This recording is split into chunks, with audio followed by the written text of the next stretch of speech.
ብዙ እኮ ደክሜላት የደከምሽለት ሳይሆን የተሰጠሽ ነው ላንቺ ነው። ልቀቀኝ እንዳስብሽው። ኧረ ተረጋጊ፣ አንዴ አዋሪ። ምንም ልታስረዳኝ ነገር የለም እኮ አንዴ አናግሪኝ። እንዳስብሽው አይደለም። ጭራሽ ልታስረዳኝ ትሞክራለሽ? ምንም አትበለኝ፣ በቃ ሂድልኝ። ሕይወትና ተስፋ ምኞትና እውነታ። እናት ምን ሆነሽ ነው? ዞር በላለኝ ወደዚህ። አንቺ ዋጥቂ እስኪ ያረጋጋሻል። ባላረጋጋሽ ምን አገባ እንዴ? ተረጋጊ እኮ ነው ያልኩሽ። ማን አንተን አረጋጊ ያለ? ዞር በላለኝ ወደዚህ።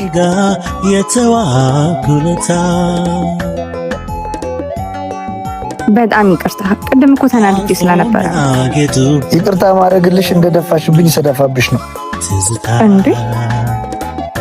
እና አሁን ለቀቀሽ? አዎ። ግን ለምንም ነገር በዚህ ልክ አትናደጂ። ሰው ከርቶ አያውቅም። ስለማታውቀው ነገር ታዲያ ለምን በዚህ ልክ ታወራለህ? ቢሆንም ብዙ እኮ ደክሜላት የደከምሽለት ሳይሆን የተሰጠሽ ነው ላንቺ ነው።